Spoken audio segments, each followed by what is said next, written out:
चलो last topic अपन ने देखा था किसके बारे में, एंटीजन के बारे में। ठीक है, एंटीजन के पार्ट 2 के अंदर अपन बात करेंगे पीएससी पार्ट 2। इससे पहले अपन ने स्टडी करी थी एंटीजन के बारे में, एंटीजन क्या चीज़ होती है या इम्यूनोजीन जो होते हैं वो क्या होते हैं, किस प्रकार से वर्क करते हैं। ठीक है, इसी का है ये आज के इस टॉपिक के अंदर एंटीजन जो है आपका कंप्लीट। अगला टॉपिक लगा के लिख लेना इसमें, chemical nature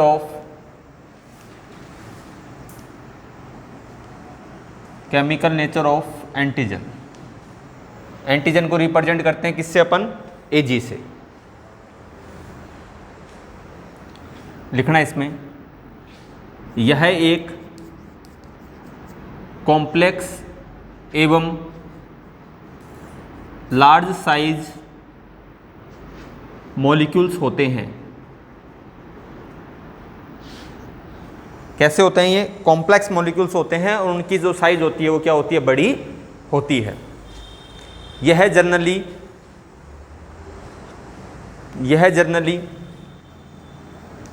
protein, nucleic acid,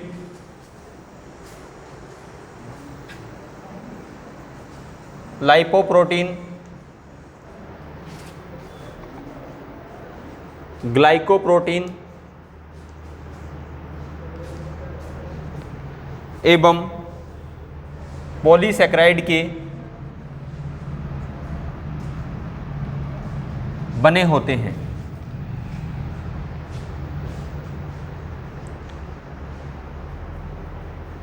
ठीक है, यहां तक समझ में आ गया। अब देखो अपन इनके साथ कौन मिलता है, एंटीबॉडी। एंटीबॉडी इम्यूनोलॉजी जब मैंने पढ़ाई थी आपको, फर्स्ट जो क्लास ली थी उसके अंदर बताया था कि लिम्फोसाइट सेल से क्या होती हैं, डेवलप होती हैं। अब लिम्फोसाइट सेल दो प्रकार की हो सकती हैं, बीट सेल और टी सेल, बी लिम्फोसाइट्स और टी लिम्फोसाइट्स। कहने का मतलब दो प्रकार की सेल हैं, तो इनसे एंटीजन भी क्या होंगे, अटैच होंगे। अब कौन सी वाली से कौन सा एंटीजन अटैच होगा, कहने का मतलब जो एंटीजन होते हैं उनकी प्रॉपर्टी क्या होती है, वो किसके बने हो सकते हैं, प्रोटीन के, न्यूक्लिक एसिड के, लाइपोप्रोटीन के, ग्लाइकोप्रोटीन के और पॉलीसैकेराइड के बने हुए होते हैं। ये उनकी नेचर है। ठीक है, केमिकल नेचर है। अब कौन सा प्रोटीन कौन सी लिम्फोसाइट से जुड़ेगा, बी लिम्फोसाइट से जुड़ेगा या टी लिम्फोसाइट से जुड़ेगा, उसके बारे में अपन इसमें बात करेंगे। अगली लाइन में लिख लेना, टी लिम्फोसाइट से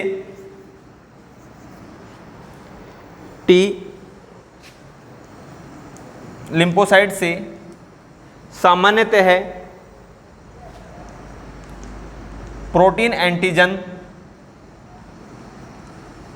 अटैच होते हैं।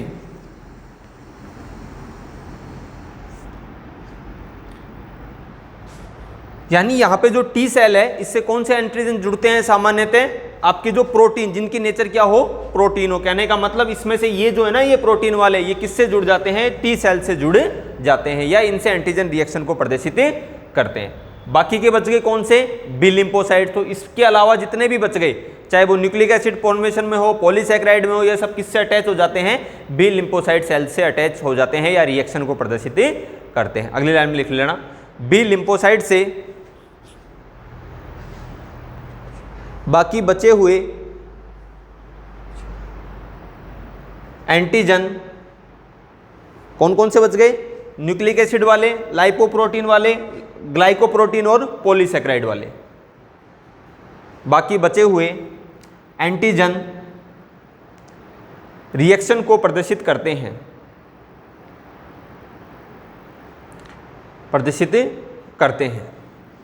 अगली लाइन में, इनका मॉलिक्यूलर वेट 10,000 डाल्टन होता है।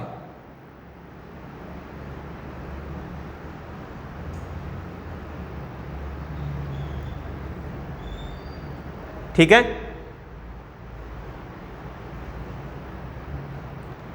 आगे बात समझ में, कितना होता है, डाल्टन होता है। इसी के साथ मैंने आपको इससे पहले वाली क्लास में एक वर्ड अपन ने और पढ़ा था, जिसको अपन ने बोला था हेप्टेन। क्या बोला था, हेप्टेन। ये हेप्टेन क्या चीज होते हैं, ठीक है।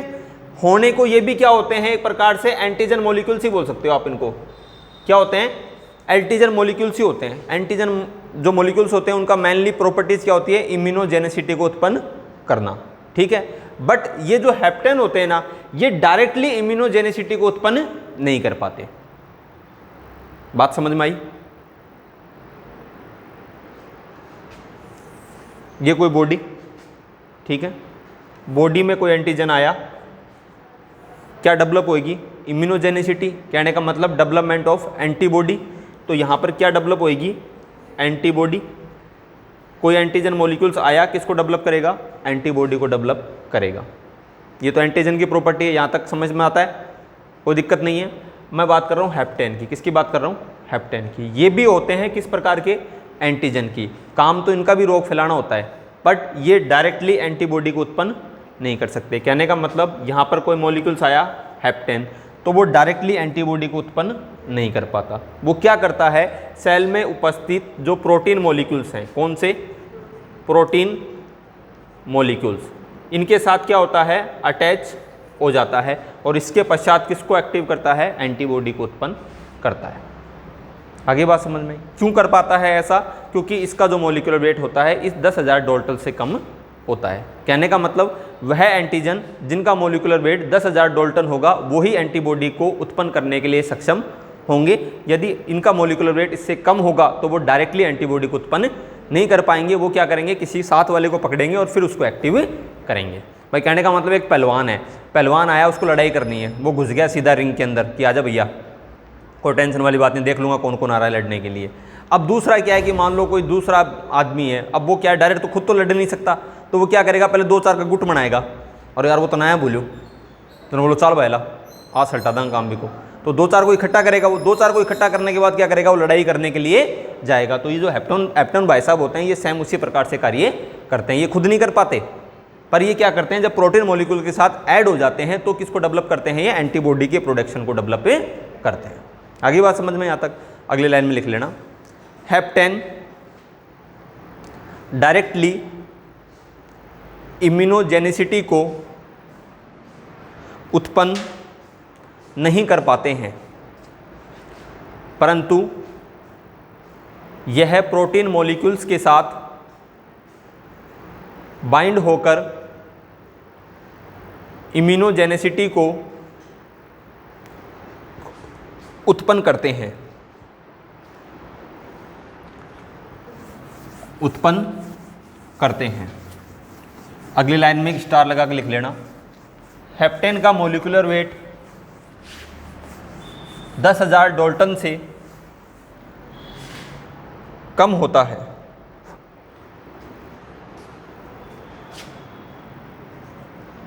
अगला topic antigenic determinate.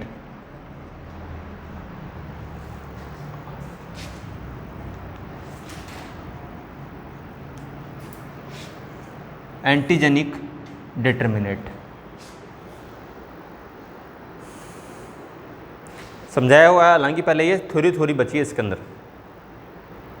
Antigenic determinate, देखो जी, डिटर्मिनेट का मतलब होता है डिटरमाइन करना या डिटेक्ट करना, ठीक है। इसको हिंदी में बोलते हैं निर्धारण। क्या बोलते हैं? निर्धारण, ठीक है। अब देखो जी, कोई भी एंटीजन आएगा, आके किसको एक्टिव करेगा? एंटीबॉडी को एक्टिव करेगा। जब बेटा जी ये एंटीबॉडी एक्टिव हो जाएंगी तो ये क्या करेगा? इस एंटीजन के साथ क्या करेगा? रिएक्शन करेगी। एंटीबॉडी किसके साथ रिएक्शन करेगी?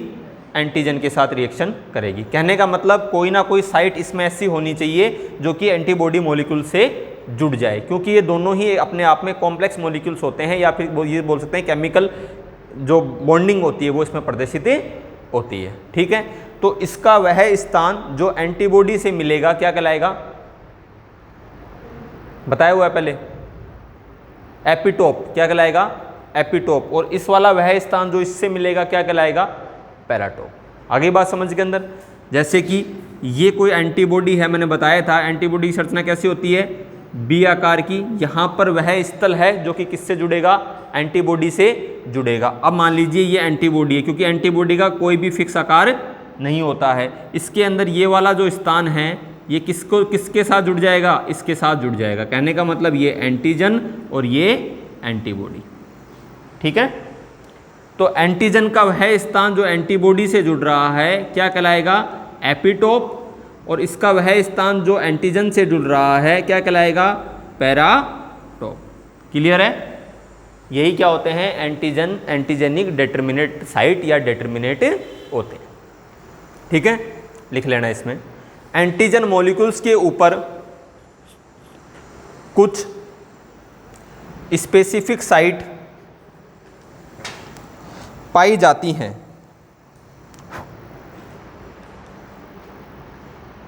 जो कि एंटीबॉडी से अटैच होकर एंटीजन एंटीबॉडी रिएक्शन को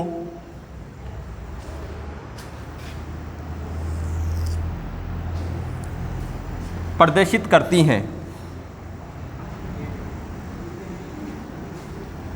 यह साइट डिटर्मिनेट साइट कहलाती हैं।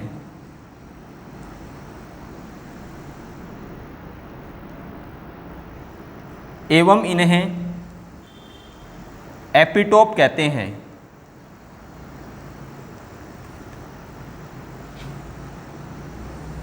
किसी एक एंटीजन मॉलिक्यूल्स में एक या एक से अधिक एपिटोप प्रेजेंट हो सकते हैं।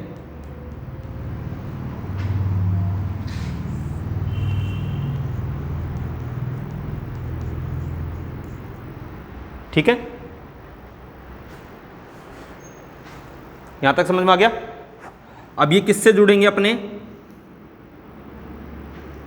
कोई भी एंटीबॉडी मॉलिक्यूल से।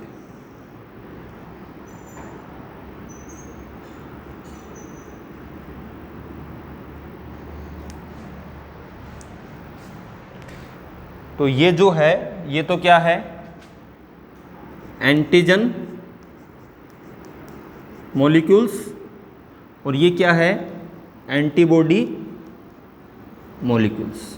ठीक है, अब जो भी रिएक्शन होगी वो क्या होगी, इन दोनों के बीच में यहां पर। ठीक है, और इसकी जो ये साइट है ये वाली, ये क्या कहलाएगी, पैराटोप। क्या कहलाएगी, पैराटोप। और यहां पर क्या प्रदर्शित होगी, एंटीजन एंटीबॉडी रिएक्शन। ठीक है, क्लियर है। अगले लाइन में लिखना, एंटीजन की साइट पर उपस्थित एंटीजन डिटरमिनेट, कोष्टक में लिख लेना, एपिटोप की संयोजकता बॉन्डिंग को शो करती है। बॉन्डिंग को शो करती है। ठीक है, बात को समझना। एक एंटीजन उपस्थित है, ठीक है, बॉन्डिंग मतलब वैलेंसी। जैसे हाइड्रोजन लिखते हैं, हाइड्रोजन की कितनी वैलेंसी होती है, +1। ठीक है, हीलियम 2, ये क्या होती है, वैलेंसी होती है, यानी कितने हाथ खाली हैं, क्या हैं, कितने हाथ खाली हैं जहां से वो जुड़ सकता है। अब मान लो किसी एंटीजन में एक है तो क्या हो जाएगा, मोनोवैलेंट। क्या हो जाएगा, मोनोवैलेंट। 2 होंगे तो डाईवैलेंट, 3 होंगे तो ट्राईवैलेंट, और इससे अधिक होंगे तो मल्टीवैलेंट। क्या कहलाएंगे, मल्टीवैलेंट। ठीक है, उतार लो उसको।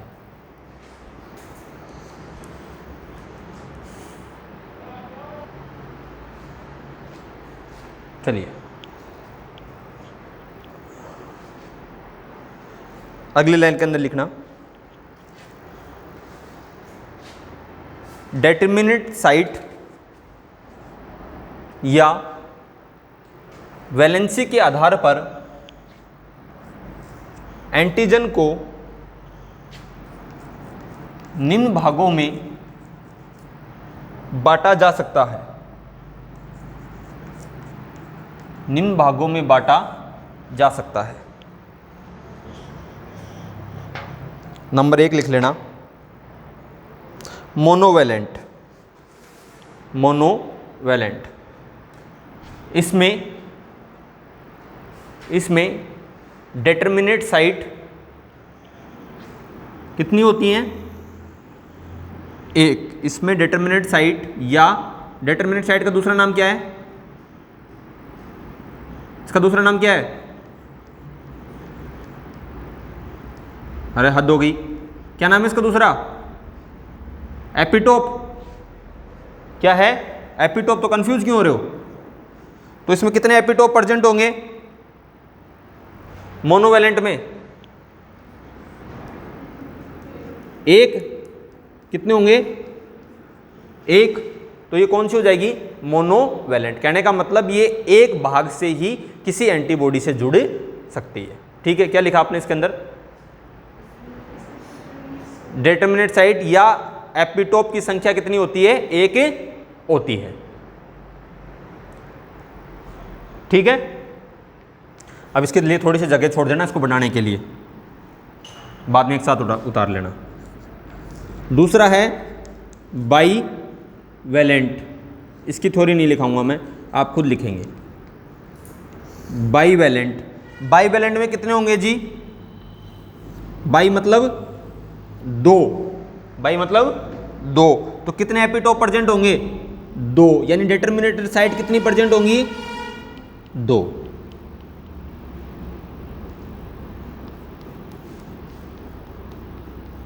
इसमें डिटरमिनेट साइट कितनी होंगी? दो।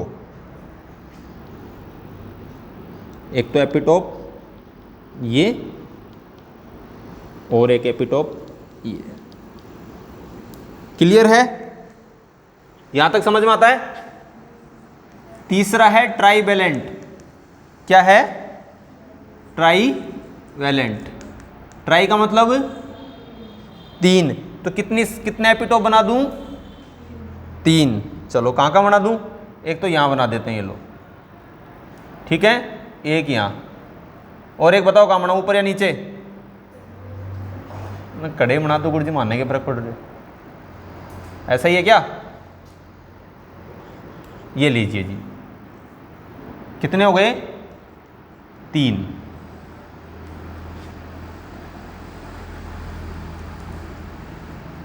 कितने एपिटोप हो गए? 3। चौथा कौन सा है? मल्टी। मल्टी का मतलब बहुत सारे। कहने का मतलब जिनमें संख्या कितनी हो जाएगी? 3 से ज़्यादा हो जाएगी। ये लो जी, ये कोई एंटीजन है, संख्या 3 से ज़्यादा। एक यहाँ पर आ गया, एक यहाँ पर आ गया।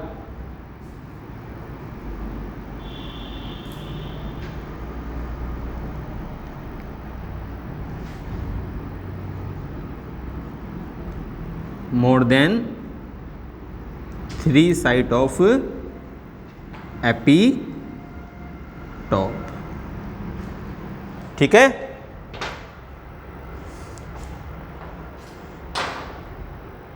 देखिए जी, यहां पर एपिटोप साइट कितनी? एक, इसलिए क्या कहलाया? मोनो। यहां पर एपिटोप साइट या डिटरमिनेट साइट कितनी? 2, क्या कहलाया? बाई। यहां पर एपिटोप साइट या डिटरमिनेट साइट कितनी? 3, क्या कहलाया? ट्राई। और यहां पर एपिटोप साइट या डिटरमिनेट साइट कितनी? मोर देन 3, 3 से ज्यादा या बहुत सारी। तो क्या कहलाया? मल्टीवैलेंट। ठीक है, लिख लोगे ना थोड़ी इनकी? उतार लो। ये आपका जो चैप्टर है एंटीजन वो खत्म। इसमें एक नोट लगा के और लिख लो। चलो इसको उतार लेना, इसके अंदर थोड़ी सी स्पेस देके एक नोट लगा के लिख लो। नोट लगा के लिख लो, या फिर हैप्पी सिंह बना के लिख लो। यह है हैप्पी सिंह। कौन है? हैप्पी सिंह। ये क्या करता है? इसको जब भी कोई अच्छी बात पता लगती है तो ये अपने अंदर उसको समा लेता है और अपना फेस क्या कर देता है? स्माइली फेस दे देता है। तो एपिसिंग जो है वो एपिसिंग क्या कह रहा है, लिख लेना इसके अंदर, मल्टीवैलेंट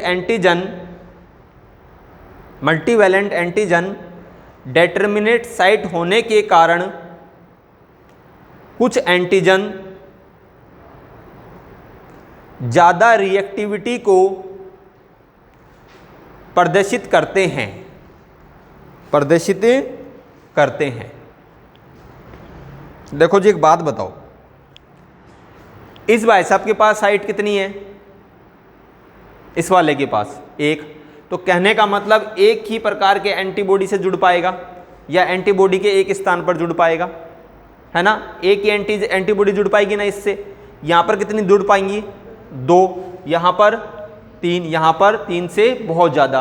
रिएक्टिविटी किसकी ज़्यादा होगी, किसकी, मल्टी की, ठीक है, और मल्टी की ज़्यादा होगी, इसका मतलब ये इम्यूनोजेनिसिटी को भी क्या शो करेगा, ज़्यादा शो करेगा। और जो इम्यूनोजेनिसिटी को ज़्यादा शो करता है वो कौन सा एंटीजन कहलाता है, complete antigen. Last previous class में बताया था टाइप ऑफ एंटीजन बताया था। तो कौन सा होगा इसके अंदर, जो कि मल्टीवैलेंट होगा वो किसको शो करेगा, कंप्लीट एंटीजन को शो करेगा। ठीक है, कहाँ तक लिख लिया आपने, इसमें ज़्यादा रिएक्टिविटी पाई जाती है, लिख लिया ना ये। अर्थात मल्टीवैलेंट वाले एंटीजन कंप्लीट एंटीजन को